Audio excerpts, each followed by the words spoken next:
Alright folks, welcome back to the channel. We're kicking off a brand new week talking all things Celtic, and it's safe to say there's a fair bit to unpack already. By the time we hit the weekend, the boys will be back in action, and for a lot of us that return couldn't come soon enough.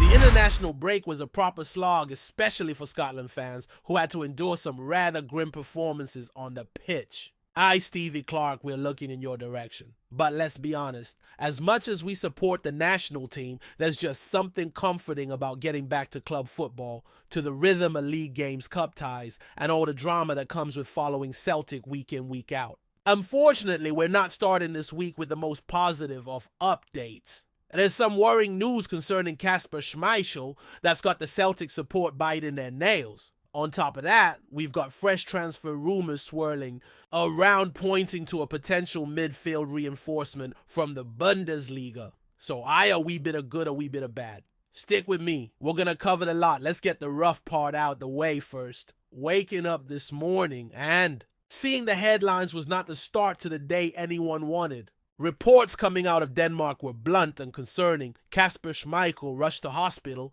after an injury picked up during Denmark's match against Portugal. Now, it wasn't just a wee knock or a bit of a sore one. According to local outlets, the Danish number one had to be taken in for further examinations by the national team's medical staff. And the tone of the reporting didn't exactly fill you with confidence. The situation played out during extra time, and it was clear for anyone watching that Schmeichel was in serious discomfort. He went down awkwardly clutching what looked to be his shoulder and took some time to get back on his feet. But here's the thing.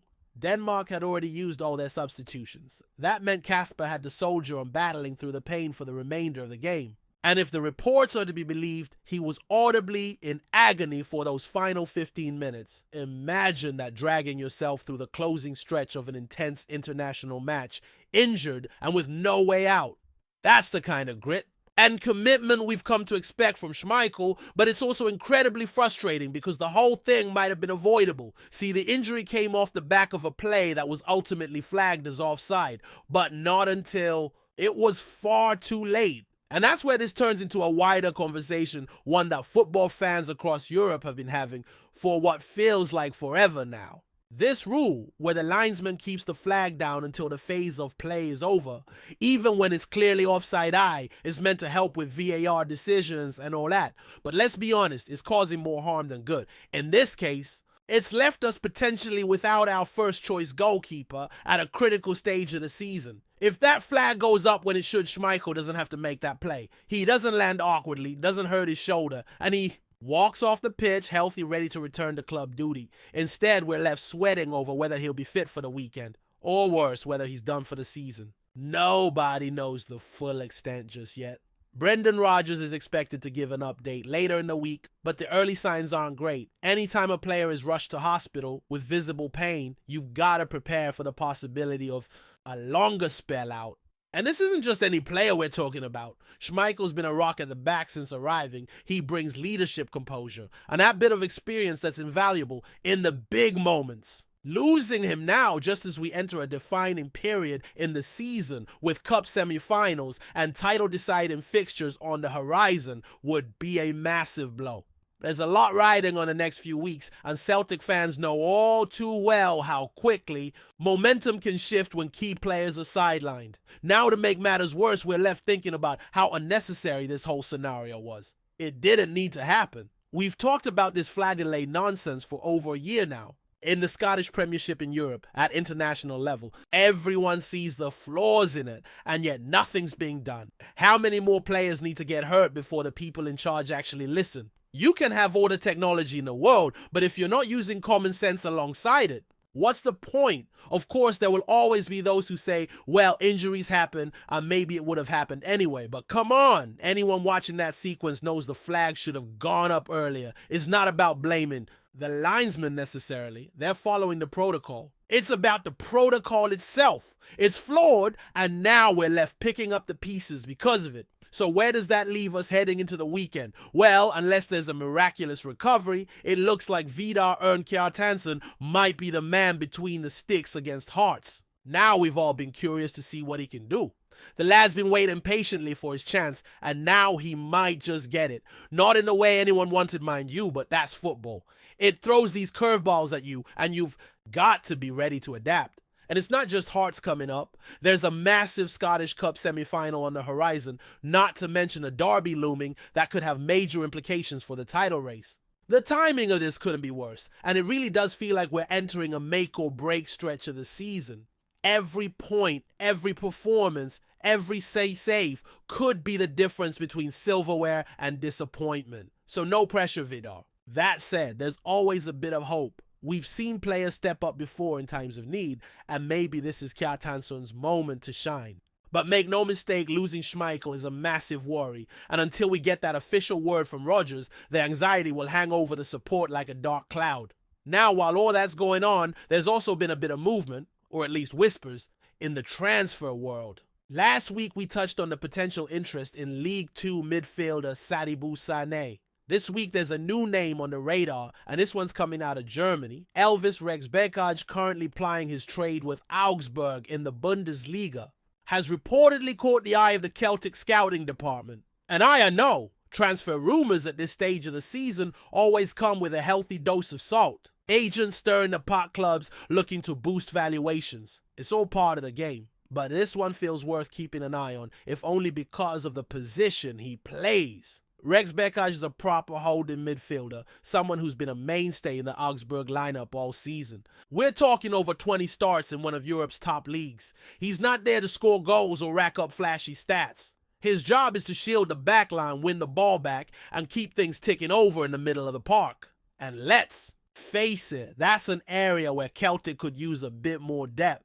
Outside of Callum McGregor, there's not really another natural defensive midfielder in the squad. Bringing in someone like Rexbekaj wouldn't just give us options, it would bring competition, and that's always healthy. Now, whether anything actually comes of it, we'll need to wait and see. Augsburg are reportedly keen to extend his deal, which currently runs until 2026. But with only a year left on his contract come summer, the German side might be tempted to cash in if no agreement is reached. Celtic, along with a few other clubs, including Besiktas and Parma, are said to be sniffing around. Again, it's all very speculative at this point, but the interest is there, and the profile of the player makes a lot of sense. Rexbekaj is 27 years old, which puts him right in his prime. He's experienced, physically strong, and knows what it takes to compete at a high level.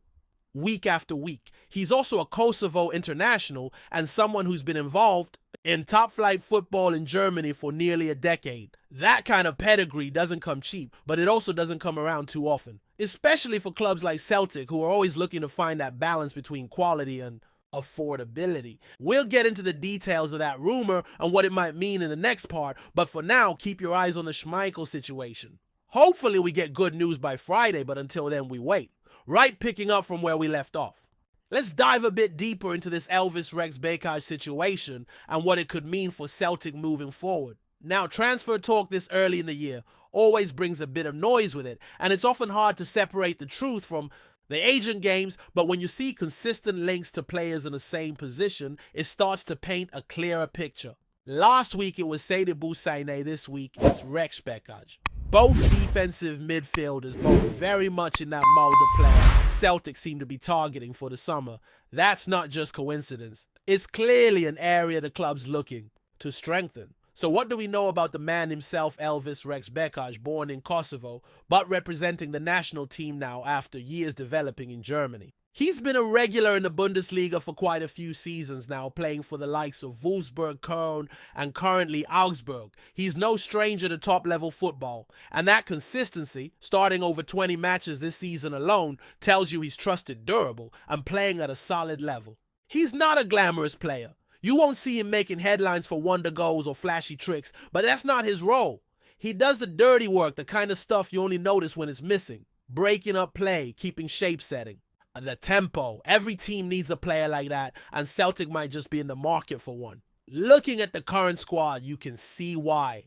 Callum McGregor has shouldered the responsibility of anchoring the midfield for years now, and while he's done it brilliantly, there's always a risk in relying too heavily on one player. Especially when that player is also the captain, expected to lead by example every single week. You can't run someone into the ground and expect them to keep delivering at the highest level without cover or rotation. Bringing in someone like Rex Beckage wouldn't necessarily mean McGregor gets dropped. Far from it. What it would do is give Brendan Rodgers options. The ability to change shape, rotate for smaller matches, or even push McGregor slightly higher up the pitch where he can affect games more offensively. That kind of flexibility could be massive next season, especially if we're back in the Champions League mix. Now, according to the reports, Augsburg want to keep him, which isn't surprising. Players like him are hard to replace. But with his contract winding down and interest coming from abroad, they might be tempted to do business rather than risk losing him for less later. That's where Celtic could come in. We're not talking about a blockbuster signing here.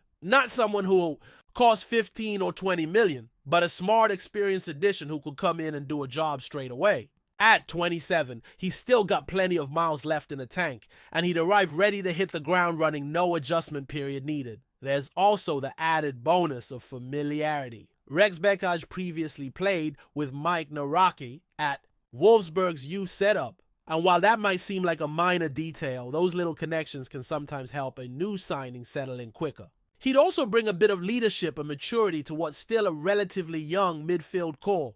You think about guys like O'Reilly Hatate Holm, all talented but still developing. Slotting someone like Rex Beckage in there would bring a different dynamic, someone who's been through the grind of a top 5 league and knows how to manage games when things get tough. Of course, there are other clubs sniffing around. Besiktas and Parma were mentioned, as well as a couple of English championship sides. That's the market Celtic are often operating in, competing with clubs who can sometimes offer bigger wages or a different lifestyle. But what Celtic can offer that many of those clubs can't is European football silverware and a platform. We've seen it time and time again. Players come here, perform, and move on to bigger things. For someone like Rex Beckage, who's had a steady but perhaps under their radar career, this could be that next step. A chance to win trophies, play in front of 60,000 every week, and maybe have a proper crack at Europe. It's also worth saying, and maybe this is just me, but there's something quite satisfying about the idea of having a midfielder named Elvis patrolling the middle of the park at Celtic Park.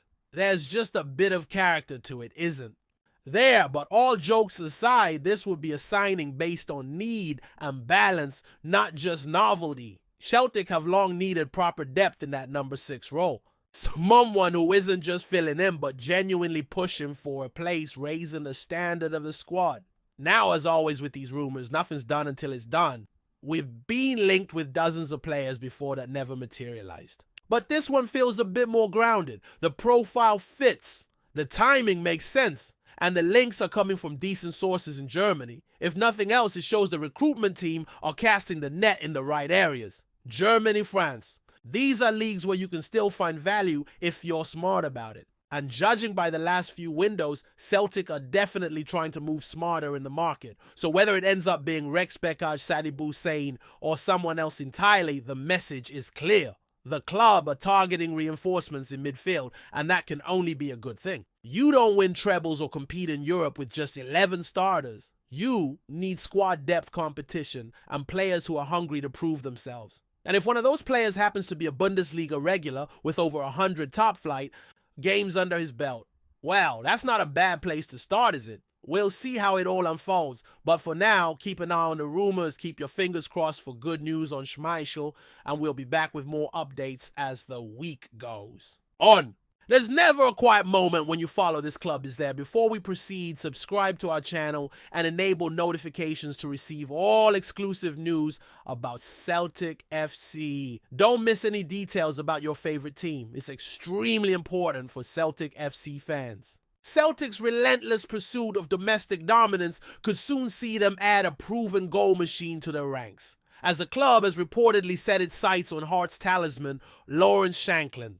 The Scottish international, who has been in scintillating form for the Jambos, has emerged as a prime target for the Hoops' attacking line. With his clinical finishing and leadership qualities evident in his captaincy at Hearts, Shankland is seen as the ideal reinforcement to bolster Celtic's firepower as they aim to strengthen their grip on Scottish football. The 28-year-old striker has been a revelation in the Scottish Premiership. netting goals at an astonishing rate and proving himself as one of the country's most lethal forwards. His return from Belgium to Hearts in 2022 reignited his career, and he has since become an irreplaceable figure at Tynecastle. His ability to score in high-pressure situations, combined with his intelligent movement and physical presence, makes him a perfect fit for Celtic's attacking system. With European ambitions also on the horizon, the Glasgow Giants see Shankland as a player who could make an instant impact both domestically and on the continental stage. While Hearts will be reluctant to part ways with their top scorer, the lure of playing for Scotland's most successful club and the potential of Champions League football could be tempting for Shankland. As speculation intensifies, Celtic fans will be eagerly watching to see if their club can secure the signature of one of Scottish football's hottest properties. Could Shankland be the missing piece in Brendan Rodgers' attacking puzzle? You see that coming weeks may hold the answer. Hello, fan! Don't forget to like and subscribe to the channel, as it means a lot to Celtic FC. Also, share your opinion about the news in the comments below. See you in the next video.